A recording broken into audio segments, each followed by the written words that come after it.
साथियों, discuss continue करते हैं अपन प्रीवियस लेक्चर से।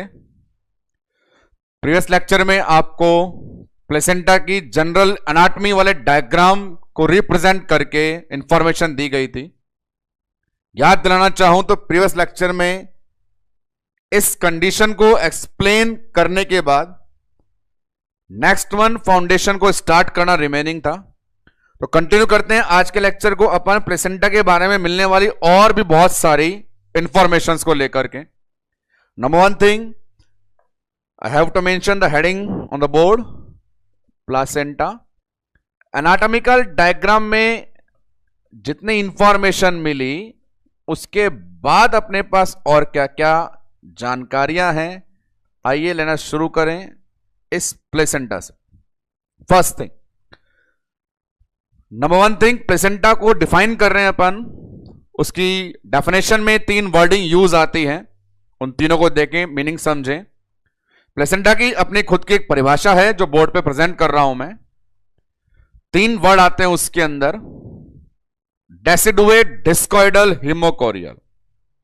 मेंशन करता हूं कि प्लेसेंटा अपने आप में बोल रहा है I am discoidal, deciduate, hemochorial structure. इन तीनों का मीनिंग पता लगाते ही समझ में आ जाएगा प्लेसेंटा अपने बारे में बोलना क्या चाहता है। Discoidal, deciduate, hemochorial structure. और इसी लेक्चर से अपन एग्जैक्टली जो एमसीक्यू अराइज होते हैं उनको भी डिस्कस करेंगे। स्टार्टिंग के 2 वर्ड का सिंपल सा मीनिंग निकाल लेते हैं। यहां इसने मेंशन किया है डिस्कॉइडल, तो बड़ा सरल है। डिस्क का मतलब यहां 2 प्लेट होती है। डिस्क का मीनिंग प्लेट से है, और प्लेट अपन एनाटॉमी की हेल्प से पता कर सकते हैं कि हां साहब 2 प्लेट होती है, एक ऊपर मदर की, एक नीचे बच्चे की। ऊपर मदर वाली प्लेट जो खाना लेकर आती है, और नीचे वाली बच्चे वाली प्लेट जिसे खाना चाहिए। मदर वाली प्लेट डेसिडुआ वाली, डेसिडुआ बेसिलिस वाली, और बच्चे वाली प्लेट कोरियन वाली। तो 2 प्लेटें होती है।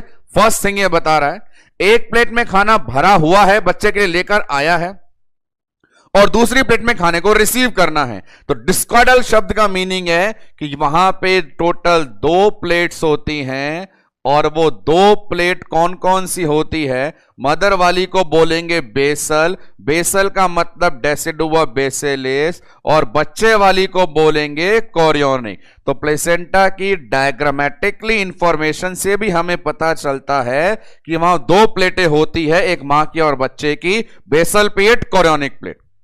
नेक्स्ट वन बोल रहा है ये डेसिडुएट। तो डेसिडुएट को अपन लिंक कर चुके हैं कि डेसिडुएट वर्ड का मीनिंग टेम्परेरी नेचर से होता है।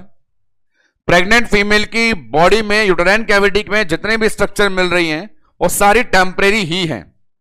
डेफिनेटली 9 मंथ का जो टाइम ड्यूरेशन है तब तक वो अवेलेबल रहेंगे, बाद में उनको शेड होना ही है, जाना ही है। तो प्लेसेंटा भी एक टेम्परेरी स्ट्रक्चर है जो सिर्फ प्रेगनेंसी में दिखाई देगी, बाद में लेबर में 3rd स्टेज में अलग होकर बाहर निकल जाएगी। तो कुछ समय के लिए शरीर में रहना, अस्थायी समय के लिए किसी संरचना का पाया जाना कहलाता है डेसिडुआ। तो नाम आ गया डेसिडुएट स्ट्रक्चर, टेम्परेरी। यहां पे मेरे कंपटीशन का पहला एमसीक्यू है, वो शब्द ये रहा, हिमोकोरियल। हिमोकोरियल यहां फर्स्ट वो ऐसा वर्ड है जिसके मीनिंग को एक्सप्लोर करना बहुत जरूरी है। काफी मोस्ट इंपॉर्टेंट इंफॉर्मेशन हैं जो छोटे मोटे डाउट भी क्लियर कर देता है। हिमोकोरियल का मीनिंग क्या है? 2 शब्दों में से डिवाइड कर ले, हीमो और कोरियल। हीमो का मतलब होता है ब्लड से, और ब्लड का मतलब है मदर के ब्लड के कंटेंट। आपको समझाया भी गया कई बार, फिर से याद दिला दूं कि चीज क्या होती है। मदर अपना ब्लड बच्चे को नहीं दे रही है, ब्लड के जो कंटेंट हैं वो ट्रांसफर किए जा रहे हैं डेसिडुआ के द्वारा, और डेसिडुआ के द्वारा कहां ट्रांसफर किए जा रहे हैं? कोरियन को। हल्का सा इसके अंदर इंफॉर्मेशन कि अपने पास ये पूरी की पूरी ब्लड वेसल्स है, नाम इसका यूटेराइन आर्टरी है। इसके अंदर दुनिया भर के कंटेंट मिलते हैं। उस कंटेंट में आरबीसी भी है, डब्ल्यूबीसी भी है, प्लाज्मा भी है, प्रोटीन भी है, न्यूट्रिएंट भी है, कार्बोहाइड्रेट भी है, मल्टीपल चीजें हैं। ये जो न्यूट्रिएंट हैं, आपको बोला दुनिया भर की ब्रांचेस होती हैं। स्पाइरल आर्टरी 120 से 200 इन स्पाइरल आर्टरी के द्वारा दिया जाता है यहां पर इस डेसिडुआ को। तो आप मुझे बताएं सामने के डायग्राम को, रिप्रेजेंटेशन को देख करके कि डेसिडुआ के अंदर मां का ब्लड होता है या मां के ब्लड के कंटेंट होते हैं? डेसिडुआ में मदर का ब्लड होता है या ब्लड के कंटेंट? जवाब देना है, ब्लड के कंटेंट होते हैं। बच्चे को वही ट्रांसफर किया जाता है जो बच्चे की डिमांड है। किसी भी प्रकार की ब्लड सेल को ट्रांसफर नहीं किया जाता है। ब्लड सेल किसी भी प्रकार की हो, आरबीसी, डब्ल्यूबीसी, प्लेटलेट, ये बच्चा खुद बनाता है। फीटल ब्लड सेल कौन बनाता है? बच्चा खुद बनाता है। बच्चे का खुद का बोन मैरो बनाता है। किसी भी प्रकार की मैटरनल ब्लड सेल को ट्रांसफर नहीं किया जाता है। सिर्फ बच्चे को डेवलप होने के लिए जितने भी न्यूट्रिएंट चाहिए, वो न्यूट्रिएंट कुछ भी हो सकते हैं। वो न्यूट्रिएंट ऑक्सीजन हो सकता है, वो न्यूट्रिएंट हमारा कार्बोहाइड्रेट हो सकता है, वो न्यूट्रिएंट प्रोटीन हो सकता है, वो न्यूट्रिएंट वाटर हो सकता है। तो केवल और केवल कंटेंट को डेसिडुआ के द्वारा ट्रांसफर किए जाते हैं कोरियन में। तो हीमोकोरियल का मतलब है transfer of maternal blood content, transfer of maternal blood content from decidua to chorion. इस लाइन का मतलब है हीमोकोरियल, जो हमें क्लियर कर देता है मां और बच्चे का ब्लड कभी कांटेक्ट में नहीं आता है। कांटेक्ट में केवल कौन आता है? कंटेंट आते। मां और बच्चे का ब्लड कभी कांटेक्ट में नहीं आता है। कांटेक्ट में कौन आता है? कंटेंट आते हैं। इसको लेकर के एक छोटा एमसीक्यू और बनता है। सवाल ऐसा ही है, क्वेश्चन है, identify the time on which maternal and fetal blood exchange with each other. समय के उस दौर का नाम बताइए जब मां और बच्चे का ब्लड आपस में एक्सचेंज होता है। अब क्या जवाब देंगे आप वहां पर? ऑप्शन देखें, number 1 first trimester, number 2 second trimester, number 3 third trimester, number 4 none of these. तो यहां पे सिंपल सी लैंग्वेज को एमसीक्यू फॉर्म में डेवलप करके एग्जामिनर ने प्रेजेंट कर दिया। हमें कंफर्म हो जाना है कि कभी भी मां और बच्चे का ब्लड नहीं मिलता है, फिर चाहे हमें वो किसी भी ट्राइमेस्टर को बोल के कंफ्यूज करे। हमें आंसर क्या देना है? None of this, because maternal and fetal blood never exchange to each other. There is exchange only on nutrients done. सिर्फ न्यूट्रिएंट का एक्सचेंज होता है। तो प्लासेंटा की डेफिनेशन में 3 वर्ड आपके सामने रिप्रेजेंटेबल है। वहां 3 वर्ड हैं, डिस्कॉइडल, डेसिडुवेट, हीमोकोरियल। जैसे मैंने कहा डिस्कॉइडल प्लेट को बताएगा। प्लेट अपने पास 2 होंगी, एक का नाम मदर, एक का नाम फीटस, बेसल और कोरियोनिक। डेसिडुवेट बोलेगा प्लेसेंटा परमानेंट जुगाड़ नहीं है, केवल प्रेगनेंसी की स्ट्रक्चर है, फिर ये शट ऑफ हो जाएगा। क्वेश्चन अराइज होता है हीमोकोरियल से। लैंग्वेज है हीमोकोरियल जो सिखा करके जा रही है। ट्रांसफर सिर्फ किसका होता है? न्यूट्रिएंट का, कंटेंट का। याद रखिएगा, ब्लड एक्सचेंज कभी भी नहीं होता है। नेक्स्ट वन बात करें इस परिचय के अंदर ही, अगले पेज पे ले लेते हैं। तो वहां पर आता है ये line, placental surface. Placental surface के बारे में क्वेश्चन है। तो प्लेसेंटल सरफेस में 2 सरफेस ले लीजिए, वापस से वही चीज, मैटरनल और fetal. Placental surface, maternal surface और फीटल सरफेस नाम वही आने वाले हैं। मैटरनल सरफेस में वही अपने पास ऊपर की तरफ डेसिडुआ कोटिलिडॉन, और फीटल सरफेस में नीचे कोरियन। अब यहां पे क्यों ना सीधा एमसीक्यू की बात करें। प्लेसेंटा में दो सरफेस होती है, उनके अपने बहुत सारे कैरेक्टर होते हैं। मदर की सरफेस डेसिडुआ वाली होती है, डेसिडुआ में न्यूट्रिशन होता है, वहीं पर कॉटिलिडॉन होते हैं, 15 से 20 होते हैं। कॉटिलिडॉन के कारण मदर की सरफेस कलरफुल होती है, रफ होती है, खुरदरी होती है। फीटल सरफेस कोरियन होता है, उस कोरियन के ऊपर एमनियन या एमनियोटिक कैविटी वाली मेम्ब्रेन पाई जाती है, उससे वो स्मूथ होती है, शाइनी होती है। मैं यह बोलना चाहता हूं फीटल सरफेस को लेकर के आपके पास 100% एक एमसीक्यू आएगा प्लेसेंटल सरफेस को लेकर, और वह एमसीक्यू यह आएगा कि होने को मदर की सरफेस के 5-6 कैरेक्टर हैं, होने को फीटस की सरफेस के 5-6 कैरेक्टर हैं, लेकिन कोई एक ऐसा कैरेक्टर बताइए जो इन दोनों सरफेस के अंदर इजीली आइडेंटिफिकेशन करता हो, इजीली आइडेंटिफिकेशन करता हो।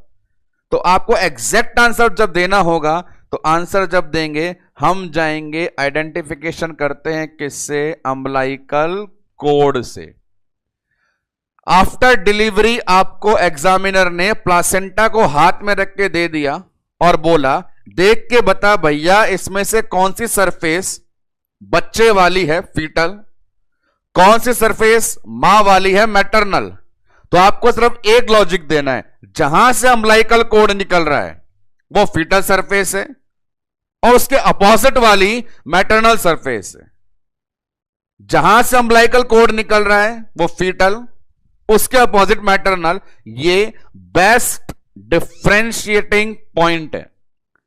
प्लेसेंटा के एग्जामिनेशन में मां और बच्चे की सरफेस को अलग अलग बताने के लिए और भी बहुत सारे पॉइंट हैं, पर एक ऐसा पॉइंट जो सबसे अच्छा लॉजिक रखता है वो है अम्बिलिकल कोड की ओपनिंग। नहीं तो मैं बता सकता हूं, बता भी रहा हूं, मदर की सरफेस कलरफुल होती है, रफ होती है कॉटिलिडॉन के कारण, बच्चे की सरफेस स्मूथ होती है, कलरलेस होती है एमनियन के कारण। डायग्रामेटिकली प्रेजेंटेशन में भी आप देख सकते हैं, यहां देखें बता रखा है दोनों सरफेसेस को, गौर से देखिएगा। इधर लिखा हुआ है मैटरनल सरफेस और यहां लिखा हुआ है फीटल सरफेस। मैटरनल सरफेस पे देखिए इतने सारे ये आपको लोब्स लोब्स लोब्स दिखाई दे रहे हैं। ये लोब्स 15 to 20 कॉटिलिडॉन्स को रिप्रेजेंट कर रहा है। तो मदर की सरफेस को और देखेंगे तो कलर भी दिखाई दे रहा है रेड कलर का, तो कलरफुल होती है, रेड कलर की होती है, बहुत सारे लोब लोब लोब वाली होती है। और इस सरफेस पे हाथ लगाएंगे, हाथ घुमाएंगे तो बहुत सारे लोब होने से ये खुरदरी रफ भी फील होती है। अपोजिट है फीटस में। देखें सबसे बड़ी चीज ये रही अम्बिलिकल कोड। ये अम्बिलिकल कोड जहां मिल रही है वो फीटल सरफेस है। आगे देखें इस सरफेस के ऊपर ये सफेद जाल पाया जाता है जिसका नाम एमनियन है। एमनियन की क्वालिटी होती है, अभी सुने क्या क्वालिटी होती है, बड़ी फेमस है। एमनियन को आप समझ सकते हैं एक प्लास्टिक की थैली की तरह। जी हां, मोस्ट कॉमन प्लास्टिक की थैली जिसमें आप राशन का सामान लाते हैं, जो ट्रांसपेरेंट होती है। साड़ी पैकिंग वगैरह में भी यूज आती है वो ट्रांसपेरेंट थैली। उस ट्रांसपेरेंट थैली क्वालिटी क्या है, पहली बात है वो ट्रांसपेरेंट है, दूसरी बात कोई कलर नहीं है, डिफाइन नहीं कर सकते उसको, वो कलरलेस है, और तीसरा हाथ में लेते हैं बड़ी फिसल जाती है तो वो स्मूथ है। तो एमनियन की क्वालिटी ट्रांसपेरेंट, कलरलेस, स्मूथ। तो फीटल सरफेस पे क्योंकि एमनियन का कवरिंग होती है, क्योंकि फीटल सरफेस पे एमनियन की कवरिंग होती है और एमनियन की 3 क्वालिटी होती है कि वो ट्रांसपेरेंट है, कलरलेस है, स्मूथ है, तो फीटल सरफेस की वह क्वालिटी। मदर की सरफेस रेड कलर की है, कॉटिलिडॉन है, खुरदरी है। तो इन दोनों सरफेस में डिफरेंशिएटिंग पॉइंट बहुत सारे हैं, colourful, colourless, rough, smooth, red colour, no colour, visible, transparent. पर मैंने बोला कि एक ऐसा डिफरेंस जो सबसे बड़ा होता है एमसीक्यू का, वो बताना है आपको अम्बिलिकल कोड की ओपनिंग। ये अपने पास सेकंड क्वेश्चन है प्लेसेंटा की जनरल एनाटॉमी के अंदर जो आपको बताया जा रहा है। आते हैं अपन और पॉइंट्स पे सरफेस का आइडेंटिफिकेशन करने के बाद।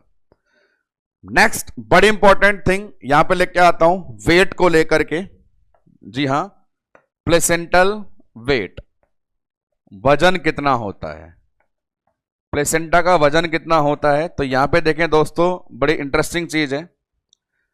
आइडियली अपन जो बुक्स में पढ़ लेते हैं कि प्लेसेंटा का वजन 500 ग्राम होता है, डायमीटर 15 से 20 सेंटीमीटर होता है।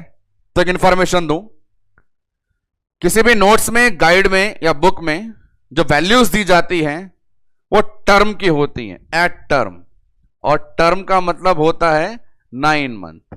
यदि आपने कहीं किसी कोने में पढ़ा है कि प्लेसेंटा का वजन 500 ग्राम होता है, तो वो वजन कब बताया जा रहा है, उसके द्वारा टर्म पे, सही समय पे। जिस प्रकार आपसे पूछा जाए एक बच्चे का वजन कितना होता है, आप जवाब दे 2.5 से 4 किलो, तो वो वजन 9वें महीने पर है।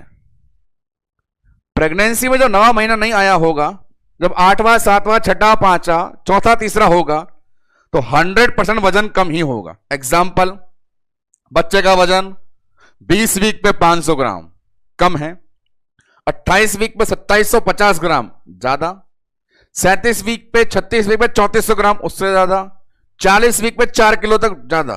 तो जैसे जैसे वीक बढ़ते जाते हैं वजन बढ़ता जाता है। उसी प्रकार प्लेसेंटा का वजन भी 9वें महीने पे 500 ग्राम है, तो 8वें पे 500 से कम होगा, 7वें पे उससे भी कम होगा। तो यहां पे जो वजन बुक्स में 500 ग्राम हम रट लेते हैं, वो 9वें महीने का है, पहले का नहीं। अब यहां रिप्रेजेंट करूंगा मैं बनने वाले तीसरे एमसीक्यू से। आज के लेक्चर के शुरुआती लम्हों में बनने वाला सवाल नंबर 3। सवाल नंबर 1 आपको मैंने बताया था बनेगा यहां से, हीमोकोरियल से, क्वेश्चन नंबर 1। सवाल नंबर 2 बनता है अपना यहां से, आइडेंटिफाई कैसे करेंगे। सवाल नंबर 3 बन रहा है वजन से। तो वजन को एक्सप्लेन करने का बेस्ट है कि प्लेसेंटा का वेट कितना होता है, आप बताएंगे 1/6 ऑफ फीटल वेट। और ये अपने आप में एक बहुत अच्छा एमसीक्यू है, 1/6 ऑफ फीटल वेट, कि बच्चे का वजन जितना है उसका छठा हिस्सा प्लासेंटा का है।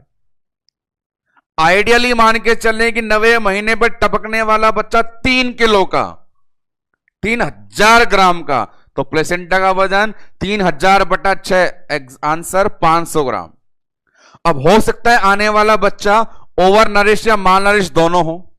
आने वाला बच्चा 2400 ग्राम का निकला, 2400 ग्राम का, तो क्या प्लेसेंटा का वजन 500 ग्राम ही होगा? नहीं, 2400/6 400 ग्राम होगा। यदि आने वाला बच्चा बड़ा निकला 4200 ग्राम, 4 किलो 200 ग्राम, 4200 ग्राम, तो प्लेसेंटा 4200/6, आंसर 600 ग्राम का।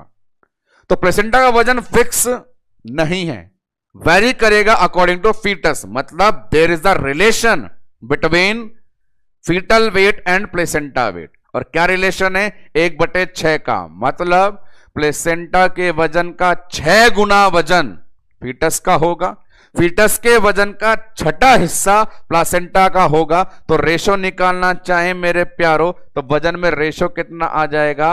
1:6 या 6:1। ये चीज है, ये इंपॉर्टेंट रेशो है कि बच्चे के वजन और प्लासेंटा के वजन के बीच में अनुपात निकाला जाए तो जवाब कितना होता है? 1:6। और यहां से बनने वाला फिर चौथा एमसीक्यू कि ये जो रेशो है क्या कभी इक्वल होता है, क्या कभी बराबर होता है? तो बिल्कुल होता है जनाब, आपको देना है जवाब कि ये रेशो बराबर होता है। और सवाल एग्जामिनर ये पूछेगा वो कब होता है, तो जवाब है 16 वीक पे। जब एक प्रेग्नेंट फीमेल की प्रेगनेंसी हो जाती है 16 वीक की, तो वजन हो जाता है इक्वल। तो प्लेसेंटा के आज के लेक्चर के शुरुआत के इंट्रोडक्शन पोर्शन में बताए जा रहे इंफॉर्मेशन से आपके पास 4 एमसीक्यू बन चुके हैं दोस्तों। अटेंशन देनी है आपको इन चारों एमसीक्यूज के ऊपर ही, ये हमारे लिए बड़े फेथफुल साबित होने वाले हैं। MCQ number 1, what is the meaning of haemochorial? Answer, exchange of maternal and fetal blood content. Question number 2, what is the basic differentiating point between fetal and maternal surface? Answer umbilical cord opening.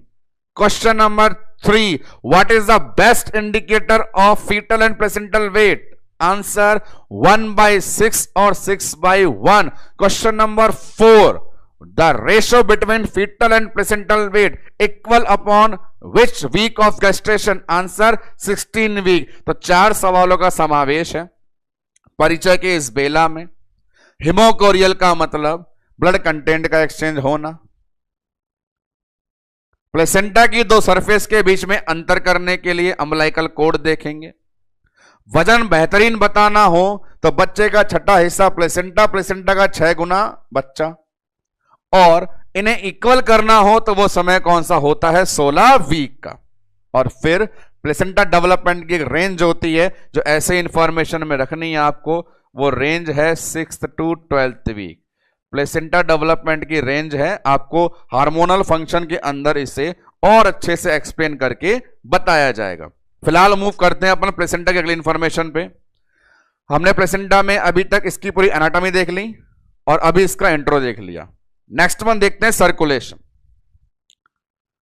Circulation ध्यान से सुनेंगे तो बहुत सरल होने वाला है क्योंकि डेवलपमेंट में पढ़ लिया।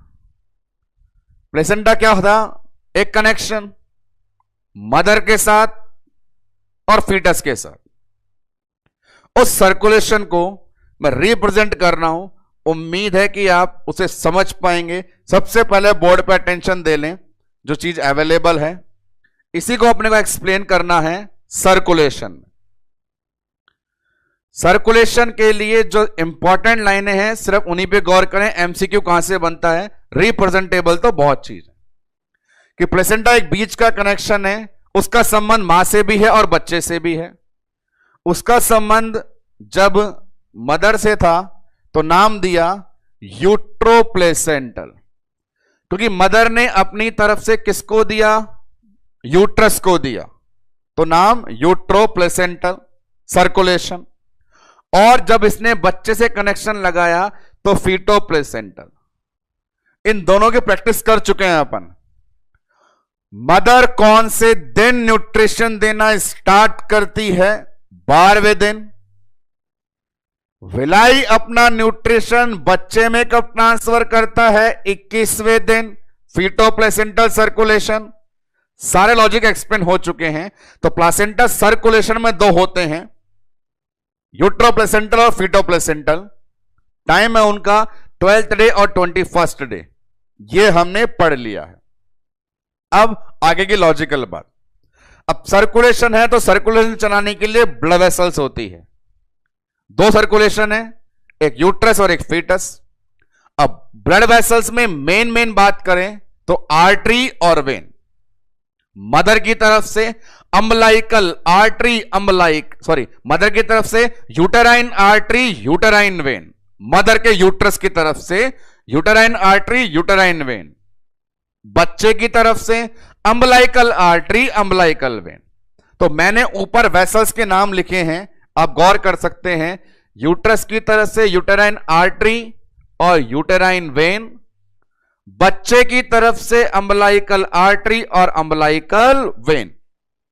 एक चीज एक एक करके बात सुनते जाएं तो सारे आपको चीज समझ में आती जाएंगी। अब मैं यहां पे एक बहुत सिंपल लॉजिक बता रहा हूं कि दुनिया में कहीं की भी हो आर्टरी और कहीं की भी हो वेन, उनमें एक अंतर कॉमन होता है, प्रेशर का। प्रेशर हमेशा ज्यादा होता है आर्टरी में और कंपैरेटिवली कम होता है वेन में, फिर चाहे वो पल्मोनरी और अम्बलाइकली क्यों ना हो। मानव शरीर में या फीटस में जितनी भी ब्लड वेसल्स हैं उनमें ज्यादा प्रेशर आर्टरी में और कम प्रेशर वेन में होता है।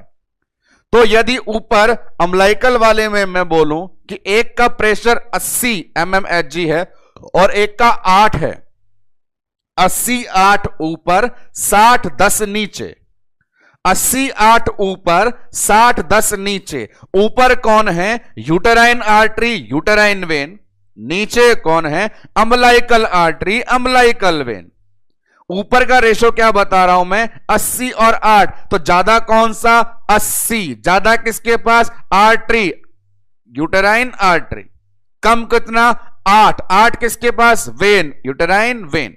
नीचे बोल रहा हूं 60 और 10, ज्यादा कौन सा, 60 किसमें, आर्टरी में, कम कितना, 10 किसमें, वेन में। सारे प्रेशर लिखे हुए हैं।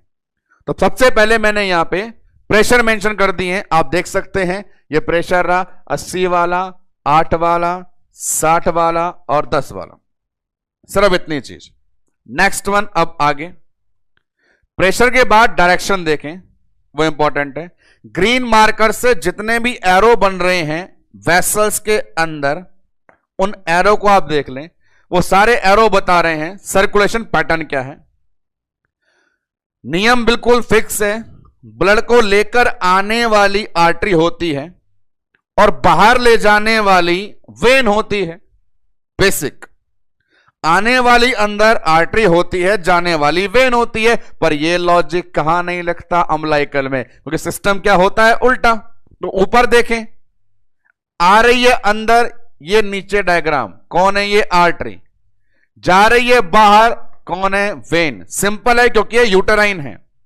बच्चों में पता होना चाहिए सिस्टम उल्टा होता है, इसीलिए ये ऊपर की तरफ जाने वाली आर्टरी और अंदर आने वाली कौन हो गई, वेन। आपको यहां से पहला एमसीक्यू मिल सकता है। जो भी एमसीक्यू होंगे मैं उन्हें रेड मार्कर से इंडिकेट करता हूं। तो पहला एमसीक्यू आपसे पूछ सकता है डायरेक्शन ऑफ वेसल से, कि वेसल्स के अंदर ट्रांसपोर्ट होने वाला जो ब्लड है उनकी डायरेक्शन क्या क्या हो सकती है। सवाल बन सकता है, मैंने नीचे एमसीक्यू किया है, सवाल यहीं से बन सकता है, अम्लाइकल आर्टरी की डायरेक्शन बताइए। आपको दो ऑप्शन देगा, दो ऑप्शन है, फीटस टू प्लासेंटा या प्लासेंटा टू फीटस, या अम्लाइकल वेन में ब्लड फ्लो की डायरेक्शन बताइए, फीटस टू प्लासेंटा या प्लासेंटा टू फीटस। आंसर दे दीजिए, वापस आ जाइए अम्लाइकल आर्टरी में। आर्टरी की डायरेक्शन क्या होगी, फीटस से प्लासेंटा में, और अम्लाइकल वेन की डायरेक्शन क्या होगी, प्लासेंटा से फीटस में।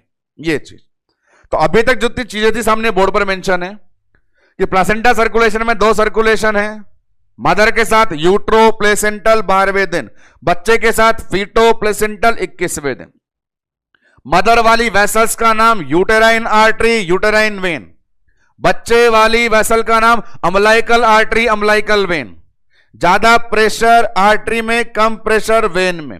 ऊपर का लॉजिक है 80 और 8 mmHg, नीचे का लॉजिक है 60 और 10 mmHg। ज्यादा वाला आर्टरी में, कम वाला वेन में। उसके बाद डायरेक्शन, आने वाली आर्टरी, जाने वाली वेन। उल्टा किसमें, बच्चे में अपवाद होता है।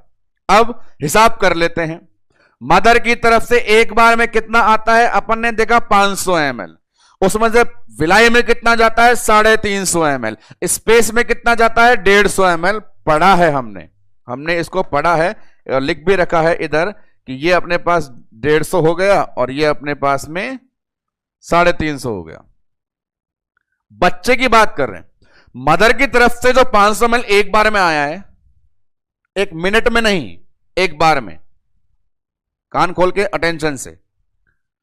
प्लेसेंटल सर्कुलेशन में मदर की तरफ से एक बार में 500 ml आया है, और यह काम एक मिनट में 3 से 4 बार होता है। यूट्रो प्लेसेंटल सर्कुलेशन एक मिनट में 3 से 4 बार मदर 500 ml को रिप्लेस करती है, एक मिनट में 3 से 4 बार।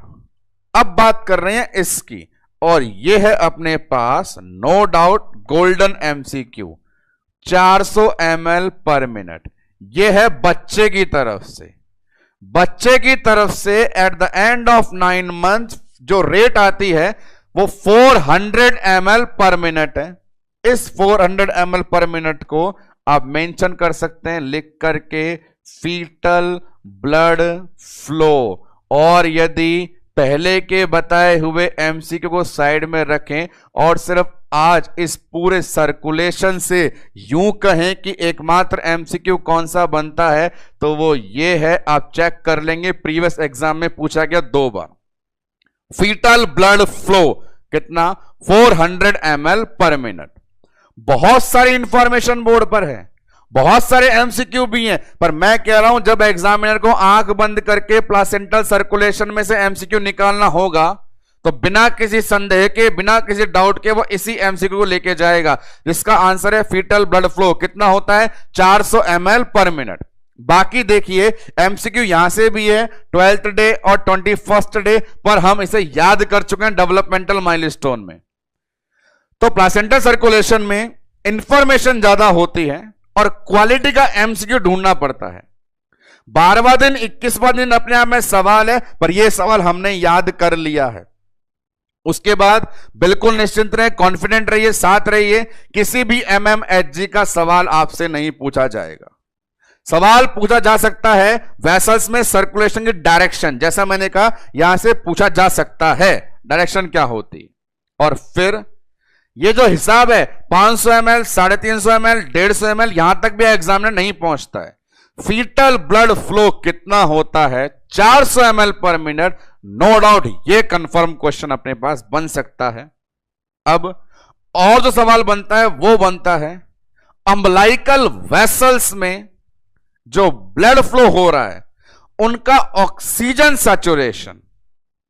तो हमें यह पता होना चाहिए अम्बलाइकल वेसल्स ऐसी होती हैं जिनमें ऑक्सीजनेशन सैचुरेशन नॉर्मल वेसल्स के अपोजिट होता है, मतलब वेन में ज्यादा और आर्टरी में कम। अम्बलाइकल के केस में तो अम्बलाइकल वेन में वो सैचुरेशन 80% है और आर्टरी में वो सैचुरेशन 60% है। तो कुल मिलाकर के यदि मैं यहां से एमसीक्यू निकालना चाहूं सारे के सारे, तो वो अपने पास बन के आते हैं सारे एमसीक्यू। प्लेसेंटल सर्कुलेशन से बनने वाले सारे सवाल बताएं। सवाल नंबर 1, यूट्रो प्लेसेंटल सर्कुलेशन कौन से दिन शुरू होता है 12वें दिन। सवाल नंबर 2, फीटो प्लेसेंटल सर्कुलेशन कब शुरू होता है, जवाब 21वें दिन। सवाल नंबर 3, अम्बलाइकल वेन की डायरेक्शन क्या है, आंसर है प्लेसेंटा टू फीटस। सवाल नंबर 4, अम्बलाइकल आर्टरी की डायरेक्शन क्या है, आंसर है फीटस टू प्लेसेंटा। सवाल नंबर 5, फीटल ब्लड फ्लो कितना है 400 ml पर मिनट। अगला सवाल, वेन में सैचुरेशन 80%, आर्टरी में सैचुरेशन 60%। तो 5-7 सवाल सिर्फ ये सामने की तरफ अवेलेबल प्लेसेंटा सर्कुलेशन को एक्सप्लेन करने वाला डायग्राम बता करके जाता है। यहां पर अलग अलग वेसल्स के अलग अलग प्रेशर हैं, आपको उनमें हिसाब नहीं लगाना है कहां गया कहां नहीं गया, ये इनकी नॉर्मल एनाटॉमिकल फिगर है। कई बार चतुर्बुद्धि का बालक अपने पश्च मस्तिष्क में उपस्थित सारी ज्ञानेंद्रियों का उपयोग करके हिसाब लगा लेता है कि अंकल जी ऊपर 80 mmHg आया था और नीचे 60 mmHg है, तो 20 mmHg कहां गया। भैया नीचे 10 mmHg गया था, ऊपर 8 mmHg है, तो 2 mmHg कहां गया। तो मैं उन्हें बताना चाहूं प्यारे मेरे दोस्त भाई मित्र सखा बंधु, दिस इज नॉट रीजनिंग और mathematical class, this is the ओबीजी class, जहां पे गणित नहीं लगानी होती है लाला, नहीं तो गणित में फंस सकते हैं। वैसे कैलकुलेट करें, ऊपर से 500 ml आया, 350 गया, 150 गया, बचने 400 कैसे दिया। तो ये हर वेसल्स की प्रॉपर्टी है, क्योंकि इन दोनों को बैलेंस करने के लिए बीच में पूरा कौन विराजमान है, आईवीएस। बचा हुआ सारा प्रेशर, बचा हुआ सारा अमाउंट कौन खा के बैठा है, आईवीएस। वही आईवीएस जो अपने 4 कंटेंट के लिए फेमस है, जिनमें शामिल है विलाई, स्पेस, ट्रेबेक्युले और हाफवर्क। तो फिलहाल जितनी इंफॉर्मेशन उतना आपको नॉलेज देना है। अब बात सर्कुलेशन का मीनिंग क्या होता है। सर्कुलेशन का मीनिंग हर बार, चाहे वो इंसान में चले, चाहे वो फीटस में चले, चाहे वो प्लासेंटा में चले, मानव शरीर में, इस संसार में किसी भी सर्कुलेशन चलने का पर्पस क्या होता है, ट्रांसफर ऑफ न्यूट्रिशन, बड़ा पर्पस। और पर बहुत सारा रिमूवल ऑफ वेस्ट भी है, ट्रांसफर ऑफ न्यूट्रिशन। तो यहां यह बोला गया मदर की वेसल्स में जो न्यूट्रिएंट था, बच्चे की वेसल्स में पहुंचने से पहले किस किस से टकराता है। तो इसी सर्कुलेशन में एक बैरियर आता है जो मैंने प्रिपेयर कर रखा है आपके लिए। ये देखिए, इस बैरियर को समझें। डेवलपमेंटल डेज में हमने इसके बारे में भी जानकारी ले रखी है, आज वो बताने का समय आ गया है। तो सारी चीजें समझदार हैं अपन, एक एक करके देखते हैं क्या क्या बोल रही हैं। बड़े ध्यान से सुनते रहना प्यारे दोस्तों। ये देखो, यूटेराइन आर्टरी है, मैंने कहा सीधा आर्टरी अपना ब्लड नहीं देती, तो उस आर्टरी की इतनी सारी ब्रांचें हैं जिन्हें स्पाइरल आर्टरी बोला। ब्रांचों के नंबर है 120 से 200। सर्कुलेशन बता रहा हूं, मदर की यूटेराइन आर्टरी, उसकी ब्रांचें 120 से 200। और यहां से भी एक और एमसीक्यू बना सकता हूं मैं, ये जो 120 से 200 हैं ब्रांचें, वो इस प्लासेंटा सर्कुलेशन में ब्लड देने आई हैं। खूब सारी वेसल्स का जाल है।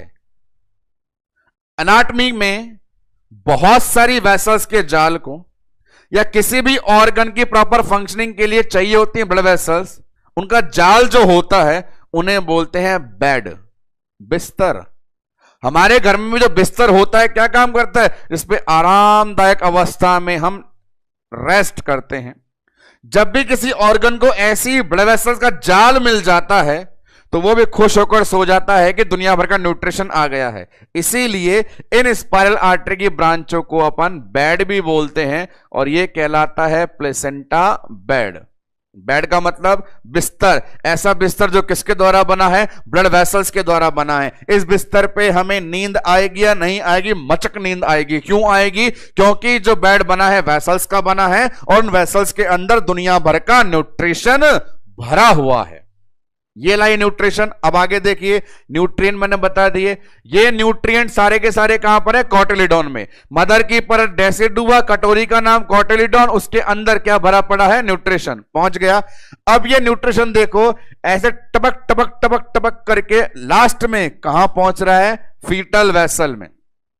वही वाली बात, मदर देने को तैयार है 12वें दिन, पर बच्चा कब तक नहीं लेगा? 21वें दिन तक, क्योंकि क्या नहीं बनती? Blood vessel. ब्लड वेसल कैसे बनती थी? मैंने सिखाया था। शुरू की लेयर सिंसाइटोसाइटो, दोनों मिलके क्या निकालते? मीजेनकाइमा। यही क्या बनाएगा? मीजोडर्म। और इसके बाद बच्चे की एपिथेलियम। कितनी परतें हैं? 5 परतें हैं। तो इन 5 परतों को पार करने के बाद ये रहा न्यूट्रिएंट और ये पहुंचा यहां पे। कितनी परतों के बाद? 5 लेयर के बाद। इन 5 पांडवों के समूह को एक साथ बोलते हैं प्लेसेंटा बैरियर। तो सवाल है सर्कुलेशन के अंदर ही क्या मदर के पास अवेलेबल न्यूट्रिएंट डायरेक्टली बच्चे को ट्रांसफर हो जाता है? हां या ना? नहीं। कितनी परतों के द्वारा रोका जाता है? 5 परत। उन 5 परत को एक साथ क्या बोलते हैं? जवाब बैरियर। फिर तो सुने, क्या मदर के ब्लड के न्यूट्रिएंट डायरेक्टली बच्चे को ट्रांसफर हो जाते हैं? नहीं। कितनी परतों से गुजरना पड़ता है? 5 से। इन 5 को एक साथ क्या बोलते हैं? बैरियर। और फिर प्लेसेंटा बैरियर से बनने वाला एक गोल्डन क्वेश्चन, मल्टीपल अपनी जगह पर है पर एक बड़ा बड़े की जगह है कि बैरियर कैसा होता है। तो मेरे प्यारों देना जवाब कि बैरियर होता है selective. Placenta barrier is selective. Selective का मतलब है कि ये 5 बैरियर की परतें सेलेक्ट करेगी। यदि ऊपर से कोई न्यूट्रिएंट होगा, काम की चीज होगी, क्वालिटी की चीज होगी, तो उसे बच्चे में जाने देगी, अलाउ करेगी। और यदि ऊपर कोई हार्मफुल चीज होगी, कोई पैथोजन होगा, तो उसे रोकेगी, जाने नहीं देगी। ये बहुत सिंपल सा काम होता है सिलेक्शन का। आखिरकार ये सरकार हमें सरकारी नौकरी देने से पहले हमारा करती क्या है? सिलेक्शन। आखिरकार मैं आपके सामने स्क्रीन पर ऑनलाइन आकर के करवाना क्या चाहता हूं? आपका सिलेक्शन। तो सिलेक्शन का मतलब क्या है? क्वालिटी को ले लीजिए 75,000 देने के लिए, और जिनमें अभी क्वालिटी नहीं है उन्हें वहीं पर छोड़ दीजिए। तो यही सिलेक्शन का काम कौन करने जा रहा है? प्लासेंटा का बैरियर। इसके अलावा इसमें इंफॉर्मेशन है कि प्लेसेंटा बैरियर की मोटाई कितनी होती है। तो वो मोटाई है 0.025 मिलीमीटर। घबराना मत दोस्तों, बहुत पतला होता है ये। और ये बैरियर जाना जाता है अपने अंदर रखने के लिए 2 जोन होते हैं, अल्फा जोन और बीटा जोन। यहां से सवाल बन सकता है, बना तो नहीं है पर बता देता हूं। Alpha zone, beta zone. Placenta का बैरियर आपने देखा इतना बड़ा इलाका है, अलग अलग जोन, जोन का मतलब एरिया होते हैं जिन्हें अलग अलग काम दिए जाते हैं। एक को काम दिया तुझे गैस एक्सचेंज करना है, एक को काम दिया न्यूट्रिशन एक्सचेंज करना है, एक को काम दिया वेस्ट रिमूव करना है। ऐसे अलग अलग क्राइटेरिया बांटे जाते हैं। जिसे जो काम दिया है वो वही काम करेगा तो परिणाम निकलेगा, किसी और जगह चला जाएगा काम करने तो परिणाम नहीं आएगा। यहां भी अल्फा जोन जो होता है उसे गैस एक्सचेंज का काम दिया जाता है और बीटा जो होता है उसे हार्मोन एक्सचेंज का काम दिया जाता है। और ऐसे बहुत जोन होते हैं, लेकिन एग्जाम में जितने पूछे जाते हैं उतने ही मैं आपको बता रहा हूं, मेनली अल्फा और बीटा। तो ये सामने बोर्ड पर रिप्रेजेंट है सर्कुलेशन एंड बैरियर। एक बार फिर से सुन लीजिए, आज की कंप्लीट लेक्चर में कितने एमसीक्यू आपको परिचय और सर्कुलेशन से मिल गए हैं। आ जाते हैं पहले परिचय में। तो मैंने आपको इंट्रोडक्शन में बताना शुरू किया, सिर्फ एमसीक्यू की बात करें तो एमसीक्यू नंबर 1 प्लेसेंटा से बनने वाला पहला एमसीक्यू है, नाम आता है हीमोकोरियल। हीमोकोरियल से क्या सवाल है कि वहां पर एक्सचेंज होता है ब्लड के कंटेंट का, कभी नहीं होता है किसका, ब्लड का। सवाल नंबर 2 ये था कि जो प्लेसेंटा की सरफेसेस हैं उनके अंदर डिफरेंशिएट किससे करेंगे। अरे बहुत सारे तरीके डिफरेंशिएट करने के, पर बेस्ट आंसर क्या है, अम्लाइकल कोड को देख के। जहां कोड निकल रही है वो फीटस की अपोजिट वाली मदर की। सवाल नंबर 3 वजन को लेकर के, प्लासेंटा के वजन को बताने के लिए बेस्ट तरीका क्या है, 1/6। तो रेशियो क्या है, 1:6 या 6:1। लाइन का मतलब प्लेसेंटा के वजन का 6 गुना बच्चा, बच्चे के वजन का छठा हिस्सा प्लासेंटा। क्या ये रेशियो कभी इक्वल होता है? जी हां होता है। कब होता है? 16 वीक पे होता है। नेक्स्ट वन अपन ने बात करी इसके अंदर सर्कुलेशन को लेकर के, सारे सवाल ये रहे। सवाल नंबर 1 फिर से बोल रहा हूं, यूट्रोप्लेसेंटल 12वें दिन, फीटोप्लेसेंटल 21वें दिन। Next one direction, umbilical vein की direction placenta to fetus, artery की fetus to placenta. Fetal blood flow कितना, 400 ml पर मिनट। वेन का सैचुरेशन 80%, आर्टरी का saturation 60%। Next one placenta barrier, placenta barrier कितनी परतों का होता है, 5 परतों का। बैरियर नेचर में कैसा होता है, सेलेक्टिव नेचर होता है। मोटाई कितनी होती है, 0.025 mm होती है। जोन कितने, 2 फेमस जोन है, अल्फा और बीटा। गैस एक्सचेंज के लिए अल्फा जोन और हार्मोन एक्सचेंज के लिए बीटा जोन। इसी में मिलने वाले एडिशनल एमसीक्यू और भी अपने पास है। नंबर 1 बेड किसे कहते हैं, यूटेराइन बेड, प्लेसेंटल बेड किसे कहते हैं। बेड का मतलब है वेसल्स का गुच्छा। कौन सी वेसल्स ने गुच्छा बनाया, स्पाइरल आर्टरीज ने बनाया। नंबर कितने थे, 120 से 200 नंबर थे। तो ये अभी तक प्लेसेंटा का इंट्रो और सर्कुलेशन। नेक्स्ट सेगमेंट की तरफ अपन मूव फॉरवर्ड करें तो वहां पे नाम आता है हमारे इस प्यारे प्लेसेंटा भैया के दुनिया भर के फंक्शंस।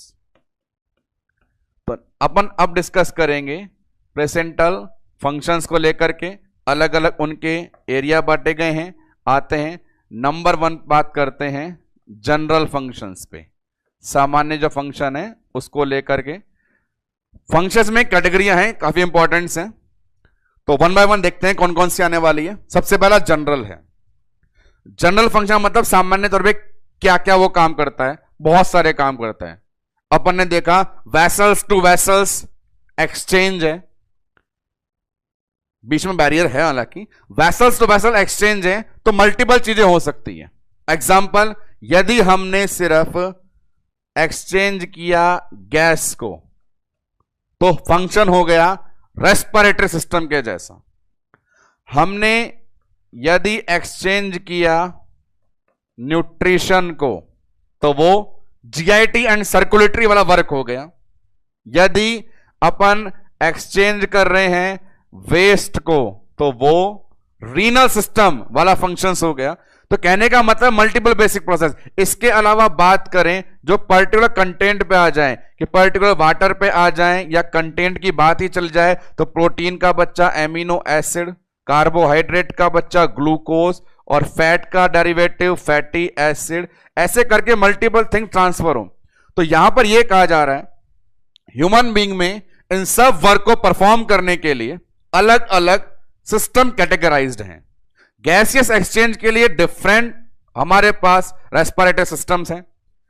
मटेरियल एक्सचेंज करने के लिए हमारे पास कार्डियोवैस्कुलर है, न्यूट्रिएंट्स बनाने के लिए गैस्ट्रोइंटेस्टाइनल है, वेस्ट रिमूवल के लिए रीनल सिस्टम है, एक्सक्रिएटरी सिस्टम है।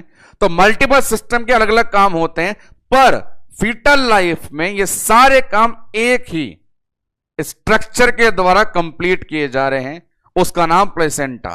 तो जनरल फंक्शन का मतलब है multi system action. General function का मतलब है मल्टी सिस्टम एक्शन। हालांकि इन सबको करने के साइंटिफिक प्रिंसिपल होते हैं जो अलग अलग सिस्टम वाइज आपको अलग अलग टीचर्स के द्वारा एक्सप्लेन कर दिए जाएंगे। गैस एक्सचेंज का क्या प्रिंसिपल है वो आपको रेस्पिरेटरी में डिस्कस करवाया जाएगा। वाटर एक्सचेंज ऑस्मोटिक प्रिंसिपल क्या होता है, ब्लड एंड सर्कुलेशन में एक्सप्लेन किया जाएगा। पर्टिकुलर एमिनो एसिड कार्बोहाइड्रेट को कैसे बॉडी में एक्टिव ट्रांसपोर्ट पैसिव ट्रांसपोर्ट किया जाता है, रीनल में एक्सप्लेन किया जाएगा। तो ये सारे जनरल फंक्शन साइंटिफिक प्रिंसिपल पे होते हैं और इन्हीं सबको परफॉर्म करना फर्स्ट कैटेगरी होती है प्लासेंटा का जनरल फंक्शन। नेक्स्ट देखें, जनरल के बाद नंबर टू में आते हैं प्लासेंटा फंक्शन के अंदर तो इम्यून फंक्शन।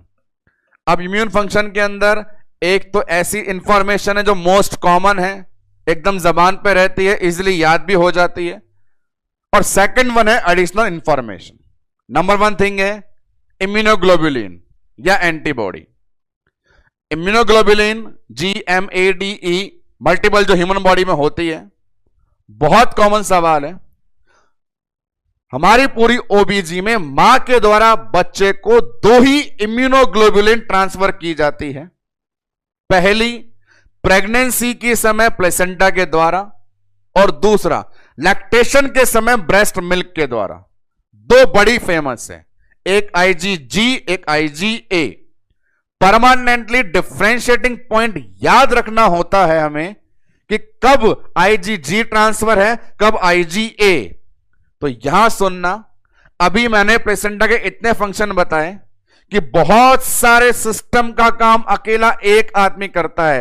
तो जब बहुत सारे काम कोई एक करे तो सम्मान में जी बनता है। इसीलिए लाइफ टाइम याद रखें, प्लेसेंटा से जो ट्रांसफर होती है वो IgG, तो ऑटोमेटिकली ब्रेस्ट मिल्क से कौन सी होगी, IgA। मैं बोल रहा हूं ओबीजी में दो ही प्रकार की इम्यूनोग्लोबुलिन जो मां से बच्चे को मिलती है, एक प्रेगनेंसी में प्लेसेंटा के द्वारा, दूसरी लैक्टेशन में ब्रेस्ट मिल्क के द्वारा। कंफ्यूजन कभी कभार रह जाता है कब तो IgG कब तो IgA। तो प्लेसेंटा को सम्मान देना है क्योंकि बहुत सारे काम करता है, इसीलिए प्रेगनेंसी में प्लेसेंटा से ट्रांसफर होने वाली IgG और बची हुई ब्रेस्ट मिल्क से ट्रांसफर होने वाली IgA। अब इसी इम्यून फंक्शन में दो नाम है, उन्हें देखें। एक नाम है पाप और एक PSBGP। इनकी फुल फॉर्म में मेंशन कर देता हूं, पहले उन्हें देखें। एक बोलना चाहता है pregnancy associate plasma protein, full form है ये।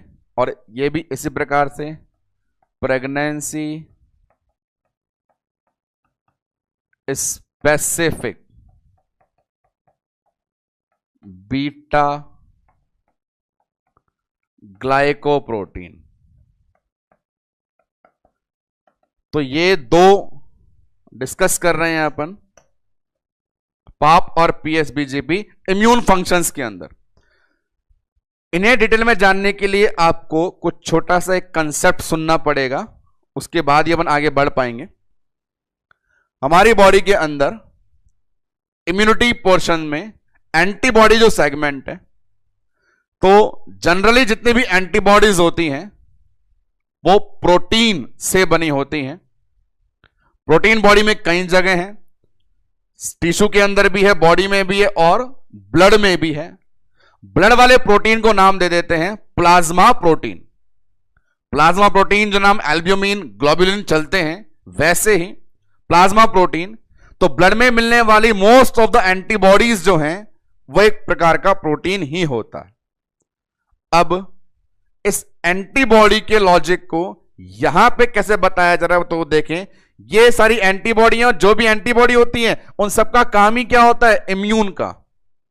यदि हमारे शरीर में किसी की स्पेसिफिक एंटीबॉडीज बन रही हैं, तो कुल मिला के वो हमारा प्रोटेक्शन कर रही हैं। तो क्योंकि इन दोनों के लास्ट में एक में लिखा हुआ है प्लाज्मा प्रोटीन और यहां भी लिखा हुआ है ग्लाइकोप्रोटीन, तो ये दोनों के दोनों एंटीबॉडी हैं। दूसरी मजे की बात, ये दोनों एंटीबॉडी प्रेगनेंसी स्पेसिफिक हैं, मतलब नॉन प्रेग्नेंट फीमेल में ये आपको दिखाई नहीं देगी, क्योंकि दोनों के आगे लिखा हुआ है प्रेगनेंसी एसोसिएट, प्रेगनेंसी से संबंधित, प्रेगनेंसी स्पेसिफिक, मतलब केवल प्रेगनेंसी के लिए। तो यहां सबसे पहले इन लाइनों का मतलब पता होना चाहिए, उसके बाद रेशनलाइज करेंगे इनके होने का अस्तित्व क्या है। पहली बात तो ये दोनों एंटीबॉडी है। एंटीबॉडी है तो क्या करेंगी? हमारी इम्यूनिटी को बूस्ट करेंगी। क्या ये एंटीबॉडी हर फीमेल में मिलेगी? नहीं मिलेगी। केवल किस में मिलेगी? प्रेग्नेंट फीमेल में। ये केवल प्रेग्नेंट फीमेल में ही क्यों मिलेगी? क्योंकि बहुत इंपॉर्टेंट चीज है, क्योंकि इन्हें बना कौन रहा है? प्लेसेंटा। हम फंक्शन किसके पढ़ रहे हैं? प्लेसेंटा। और प्लेसेंटा सिर्फ कैसी फीमेल में मिलता है? प्रेग्नेंट फीमेल में। तो प्रेग्नेंट फीमेल में मिलने वाली स्पेशल स्ट्रक्चर प्लेसेंटा, और उस प्लेसेंटा से बनाई जाने वाली दो स्पेसिफिक एंटीबॉडी, नाम पाप और पीएसबीजीपी। अब करेंगी क्या? तो वो देखें। यहां पर एक चीज है, प्रेगनेंसी जब होती है तो फर्टिलाइजेशन को भी मान के चल लीजिए, स्पर्म फीमेल की बॉडी में आने वाला एक फॉरेन पार्टिकल हो सकता है। फॉरेन बॉडी का मतलब होता है जो हमारे शरीर में नहीं होती, बाहर से आती है। स्पर्म फीमेल की बॉडी में नहीं बनते हैं, बाहर मेल से ही आते हैं। तो फीमेल की बॉडी का इम्यून सिस्टम उसे फॉरेन पार्टिकल समझ करके क्या दिखाएगा? रिएक्शन दिखा सकता है। अब इस छोटी बात को बड़े लेवल पे लेके जाएं। एक नॉर्मल फीमेल है, जीवन के 20-25 साल तक उसकी यूटेराइन कैविटी एकदम खाली थी। जैसे ही प्रेगनेंसी हुई, उसके यूटेराइन कैविटी में पहली बार प्लासेंटा, अम्बिलिकल कॉर्ड, फीटस जैसे स्ट्रक्चर दिखाई दे रही हैं। तो अचानक से शरीर में नई संरचना दिखाई देने लग जाए, नई बनने लग जाए, तो फॉरेन बॉडी हो सकती है। यदि मदर के इम्यून सिस्टम ने इन सभी नई स्ट्रक्चर को फॉरेन पार्टिकल मान लिया, यदि मैटरनल इम्यून सिस्टम ने यूटेराइन कैविटी की स्ट्रक्चर जो प्रेगनेंसी में बन रही हैं, उन सभी को फॉरेन बॉडी मान लिया, यह समझ कर कि यहां से पहले तो मैंने कभी देखा नहीं, और रिएक्शन दिखा दी, तो वो प्रेगनेंसी टर्मिनेट हो जाएगी। तो इसी के लिए प्लेसेंटा एडवांस में इन दोनों को तैयार कर लेता है। किस समय के लिए? कि यदि बाय चांस मदर का इम्यून सिस्टम रिएक्शन दिखाए, तो उससे पहले हम अपनी जान बचाएं, और जान बचाने के लिए क्या बनाएं? एंटीबॉडी। तो ये एंटीबॉडी क्या करेगी? मदर के इम्यून सिस्टम को रिएक्शन नहीं देने देगी। मदर के इम्यून सिस्टम को रिएक्शन नहीं देने देगी, क्योंकि आप क्या चाहते हैं? मदर का इम्यून सिस्टम रिएक्शन दे या नहीं दे? नहीं दे। तो मदर के इम्यून सिस्टम को रिएक्शन नहीं देने देगी, मतलब इन दोनों का काम हो गया। और यही चीज पूछी जाती है। बाकी सब जो मैंने एक्सप्लेन किया वो खोपड़े में याद रखा जाता है, सिर्फ पूछा यह जाता है कि ये दोनों क्या करते हैं। जवाब देना है मैटरनल इम्यूनो सप्रेशन। जी हां, बिल्कुल। आपसे यह चीज पूछा जाएगा कि ये दोनों बने जो हैं सिर्फ और सिर्फ प्रेगनेंसी में प्लेसेंटा के द्वारा, इनके बनने का लॉजिक क्या है, अस्तित्व क्या है? Maternal immuno suppression. आखिर क्यों करना है मैटरनल इम्यूनो सप्रेशन? क्योंकि मैटरनल इम्यूनो सप्रेशन नहीं किया तो वो दिखा सकता है रिएक्शन, और यदि मदर के सिस्टम ने दिखाई रिएक्शन, तो प्रेगनेंसी का हो जाएगा टर्मिनेशन। तो प्लासेंटा के फंक्शन के कंटिन्यूएशन में सेकेंड फंक्शन डिस्कस कर रहे हैं अपन अभी, इम्यून फंक्शन। वहां एक सिंपल सा लॉजिक ये है कि सबसे पहली बात तो याद रख लें IgG और IgA वाले सिद्धांत को। प्लेसेंटा आएगा तो IgG, ब्रेस्ट मिल्क होगा तो IgA। उसके बाद नई जानकारी क्या? कि दो अपने पास एंटीबॉडी है नई, जिनके नाम है पाप और पीएसबीजीपी। बनेंगे केवल और केवल प्रेगनेंसी में, क्योंकि बनाए जाते हैं प्लेसेंटा के द्वारा। फिर पूछेगा इनका काम, तो काम है मैटरनल इम्यूनो सप्रेशन। ऐसे नहीं घबराना कि मैटरनल इम्यूनोसप्रेशन हो गया तो हमने मदर की इम्यूनिटी को कमजोर कर दिया, जी बिल्कुल नहीं। वहां पे हमने मदर को हमारे खिलाफ रिएक्शन दिखाने से रोक लिया। तो ये दोनों का एक ही फंक्शन है, मैटरनल इम्यूनोसप्रेशन। ये जरूरी है ताकि क्या हो सके, फीटल रिजेक्शन बच सके। इम्यूनोसप्रेशन और रिजेक्शन जैसी टर्म ट्रांसप्लांटेशन में यूज ली जाती है। ट्रांसप्लांट पेशेंट को कौन सी दवा दी जाती है, इम्यूनोसप्रेशन, ताकि उसका शरीर क्या ना दिखा पाए, रिजेक्शन। तो यहां भी ये दोनों क्या कर रहे हैं, सप्रेशन, ताकि क्या ना हो पाए बच्चे का रिजेक्शन। नेक्स्ट वन आते हैं अपन अगले फंक्शन पे। तो थर्ड फंक्शन में अपन बात करते हैं एंजाइमेटिक फंक्शन की। प्लेसेंटा के द्वारा कुछ एंजाइमेटिक फंक्शन भी परफॉर्म किए जाते हैं, उनको देख लेते हैं। उस कैटेगरी में दो एंजाइम्स के नाम हैं, एक नाम है ऑक्सीटोकाइनेस और एक नाम है डी अमाइनो ऑक्सीडेस। अब इनका मीनिंग सुन लीजिए, क्या क्या एंजाइमेटिक फंक्शन रिजल्ट लेके आ रहे हैं। फर्स्ट वन जो नाम लिखा हुआ है ऑक्सीटोकाइनेस, इसके नाम पे चले जाइए। ऑक्सीटोसिन यूटेराइन कॉन्ट्रैक्शंस करवाने वाला एक एजेंट। प्रेगनेंसी 9 मंथ की जो ड्यूरेशन है वहां पे एक एक्सेप्टेबल थिंग होती है कि यूटेराइन कॉन्ट्रैक्शन नहीं आने चाहिए, इनहिबिट रहने चाहिए, क्योंकि यदि प्रेग्नेंट फीमेल को कॉन्ट्रैक्शन आ जाएंगे तो वो प्रेगनेंसी टर्मिनेशन की तरफ चली जाएगी। तो प्लेसेंटा के द्वारा निकलने वाला ऑक्सीटोकाइनेस रिलेटेड है कि ये करेगा इनहिबिट किसको, ऑक्सीटोसिन की एक्टिविटी को। ऑक्सीटोसिन के रिलीज होने को और उसके फंक्शन करने की एक्टिविटी को इनहिबिट करने के लिए बनने वाला एंजाइम है ऑक्सीटोकाइनेस, प्लेसेंटा के द्वारा बनाया जाता है। तो यहां प्लेसेंटा बता रहा है कि प्रेगनेंसी में जब मैं आता हूं तो कितने प्रकार से एक मदर की और फिटस की हेल्प करता हूं। नेक्स्ट वन आते हैं इसके ऊपर, D amino oxidase. D amino oxidase क्या एंजाइमेटिक रिएक्शन है, तो उसके लिए सुने। शरीर के लिए बहुत जरूरी होता है प्रोटीन, क्योंकि प्रोटीन से मिलती है मजबूती और प्रोटीन के टूटने से बनता है एमिनो एसिड। ये जनरल स्टेटमेंट है। दुनिया अक्सर क्वालिटी वाली बातें ही याद रखती हैं, क्योंकि उन्हें क्वालिटी से ही मतलब होता है।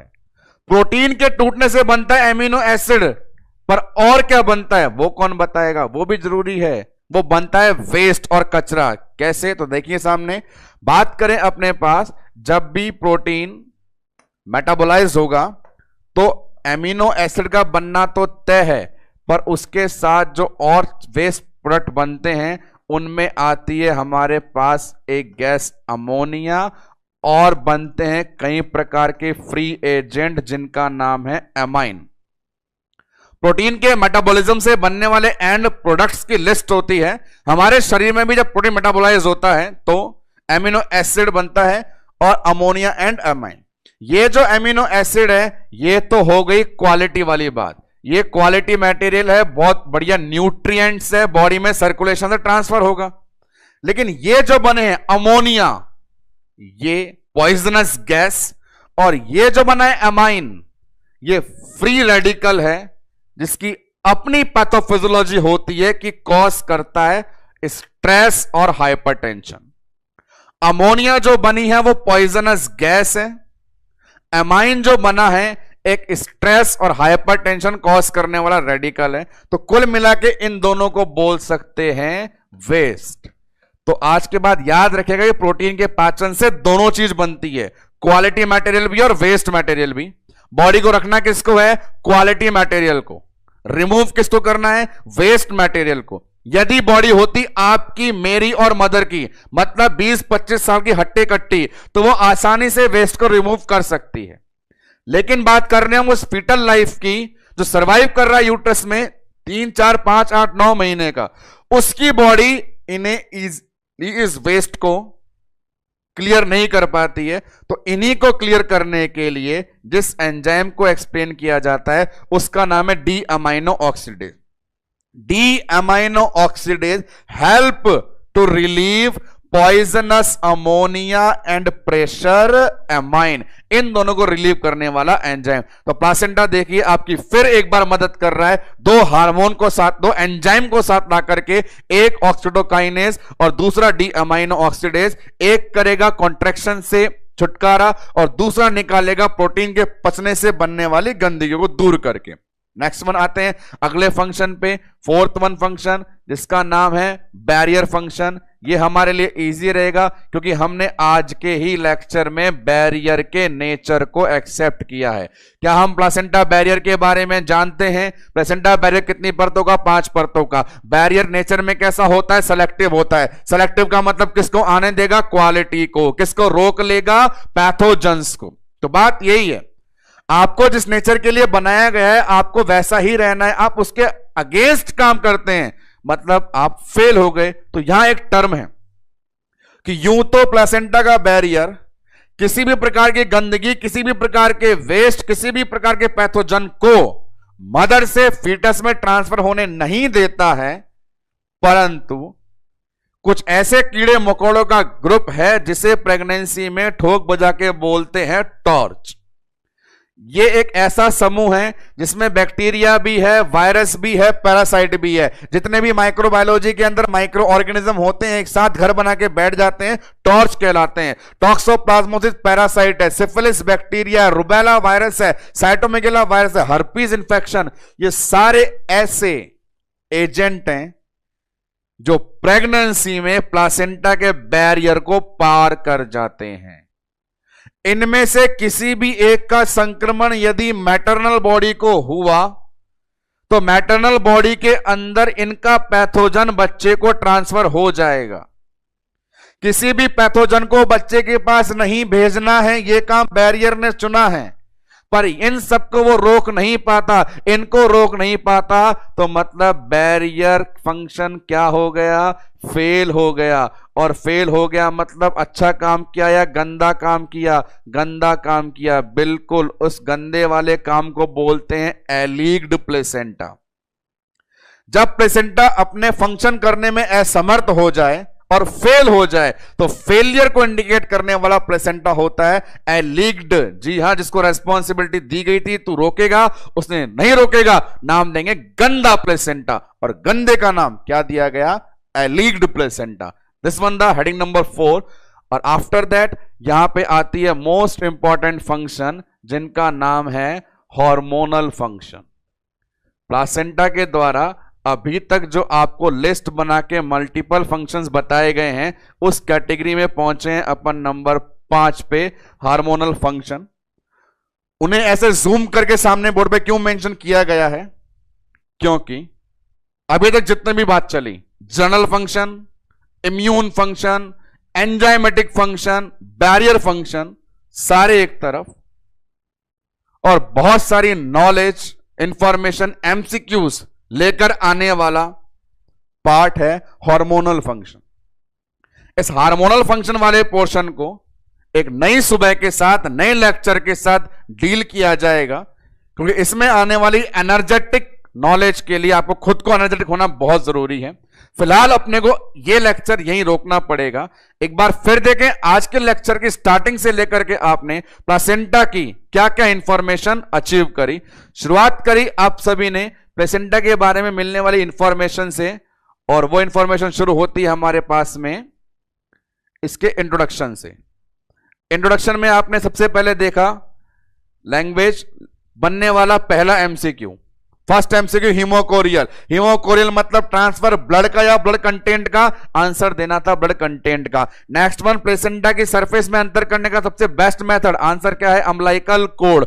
वजन को लेकर के बात, बेस्ट वजन कितना बताओगे? 500 ग्राम या 1/6? आंसर 1/6। ये रेशो इक्वल कितने वीक पे? 16 वीक पे हो जाएगा। सर्कुलेशन से बनने वाले मल्टीपल क्वेश्चन, पहला आंसर 12वां दिन, फिटोप्लेसेंटल 21वें दिन, फीटल ब्लड फ्लो 4 500 ml पर मिनट। वेन का सैचुरेशन 80%, आर्टरी का 60%। इसी में आ गया बैरियर। बैरियर में पहला सवाल, uterine bed, placental bed. Bed किसने बनाया? स्पाइरल आर्टरीज ने। नंबर कितने? 120 से 200। बैरियर में परत कितनी? 5 परतें। बैरियर का नेचर कैसा? Selective nature. वो दो जोन बताइए जो एमसीक्यू लेके आ सकते हैं, अल्फा जोन और बीटा जोन। गैस वाला अल्फा, हार्मोन वाला बीटा। आफ्टर दैट स्टार्ट हो गए हमारे पास फंक्शन।